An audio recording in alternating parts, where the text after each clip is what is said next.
കാർഷിക വികസനത്തിന്റെയും നഗരസഭയുടെയും കൃഷിഭവന്റെയും നേതൃത്വത്തിൽ ആ സ്ഥലങ്ങൾ സന്ദർശിക്കുകയും അവരെ തിരഞ്ഞെടുത്ത് വരും തലമുറയ്ക്ക് പ്രോത്സാഹനമാകുന്നതിനും മാതൃകയാകുന്നതിനും വേണ്ടി ആദരിക്കുന്ന ചടങ്ങാണ് നടക്കുന്നത്.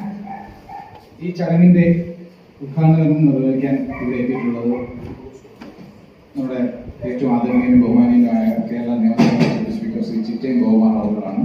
അദ്ദേഹത്തെ ഈ കർഷക ദിനാചരണത്തിലേക്ക് കൃഷിഭവന്റെയും അടൂർ നഗരസഭയുടെയും പേരിൽ ഞാൻ സ്വാഗതം അർപ്പിക്കുന്നു.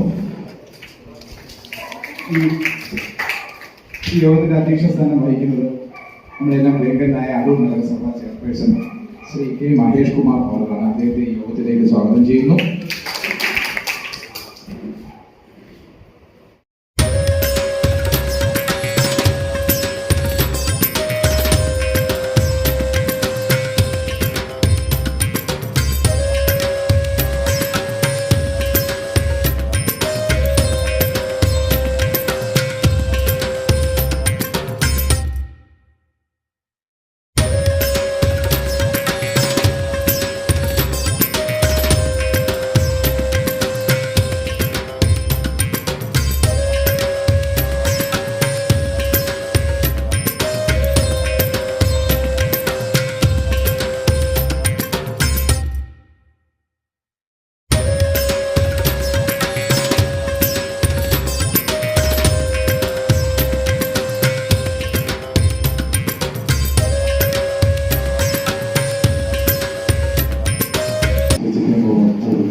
ഒരു വാക്ക് പറഞ്ഞതിന് ശേഷം ഇന്ന് 9 നമുക്ക് കർഷക ദിനാഘോഷം.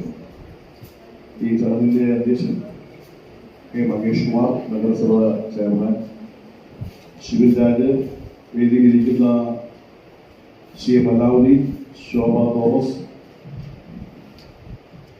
ശ്രീമതി അപ്സര സനിൽ, രജനി രമേശ്, വിജു ബാലി, പി ശശികുമാർ, സുധാകർ മോഹൻ, ശ്രീമതി സിന്ധു തുളസീധരൻ, ദിവ്യ റജി മുഹമ്മദ്, മുൻ chairperson Shrimati Lalithadevi, K G Vasudevan, advocate Vinathakkurup, Shri Rajeev അടക്കം ഇവിടെ സന്നിഹിതരായിരിക്കുന്ന പ്രിയപ്പെട്ടവർ, എല്ലാ വർഷവും നമുക്കറിയാം ചിഹ്നം 1 കർഷക ദിനാഘോഷമായിട്ടാണ് നമ്മൾ ആഘോഷിക്കുന്നത്. കർഷകരെ ആദരിക്കുന്നു. കർഷകരാണ് നമ്മുടെ നാടിൻ്റെ സമ്പത്ത്.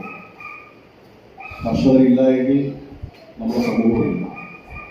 ഓരോ മനുഷ്യൻ്റെയും ജീവിതം മുന്നോട്ട് കൊണ്ടുപോകുന്നതിന് ഏറ്റവും പ്രധാനമാണ് ഭക്ഷണം. ആ ഭക്ഷണം അല്ലെങ്കിൽ അന്നം വിളയിച്ചു തരുന്ന കർഷകർ, അവരെയാണ് ആദരിക്കപ്പെടേണ്ടത്. അവരില്ല എങ്കിൽ മനുഷ്യൻ മാത്രമല്ല, ജീവജാലങ്ങൾ തന്നെ മുന്നോട്ട് വന്നിരിക്കാത്ത കാര്യങ്ങളാണ് ഉണ്ടാവും. അപ്പോൾ അതുകൊണ്ട് ഓരോ വർഷവും കാർഷിക കലണ്ടർ അനുസരിച്ച് തങ്ങളുടെ കൃഷിഭൂമിയിൽ കൃഷി ചെയ്ത വിഭവങ്ങൾ അത് പൊതുസമൂഹത്തിനായി സമർപ്പിച്ചുകൊണ്ട് ജീവിതം മെച്ചപ്പെടുത്തി മുന്നോട്ട് പോകുന്ന കർഷകർ നമ്മുടെ നാടിൻ്റെ ഏറ്റവും അഭിമാന വാചകമാണ്. അവരാണ് നമ്മൾ മുന്നോട്ട് നയിക്കുന്നത്. കേരളത്തിൽ നമ്മുടെ കാർഷിക ക്ഷേമ വകുപ്പ് സംസ്ഥാന ഗവൺമെന്റ് ഇപ്പോൾ തീരുമാനിച്ചിരിക്കുന്ന ഭൂരഹിത തരിശുരഹിത കേരളം എന്നതാണ്. ആ തരിശുരഹിത കേരളം സൃഷ്ടിക്കണം എന്ന് തീരുമാനിക്കുമ്പോൾ നമുക്ക് നിലവിലുള്ള കൃഷിഭൂമിയുടെയും തരിശു കിടക്കുന്ന നിലത്തിന്റെയും കരഭൂമിയുടെയും അളവ് കൃത്യമായി സർവേ ചെയ്ത് അത് കൃത്യമായി എത്രയുണ്ട് എന്ന് മനസ്സിലാക്കി അവിടെ ഏതെല്ലാം തരത്തിൽ എപ്പോഴൊക്കെ കൃഷി ചെയ്യാൻ എന്നതിനെ സംബന്ധിച്ച് വ്യക്തമായ ധാരണയുടെ അടിസ്ഥാനത്തിൽ നമ്മുടെ മണ്ഡലത്തിൽ തന്നെ 9 പഞ്ചായത്തുകൾ ഒരു പ്രോജക്റ്റ് ഇപ്പോൾ നടപ്പാക്കിക്കൊണ്ടിരിക്കുകയാണ്.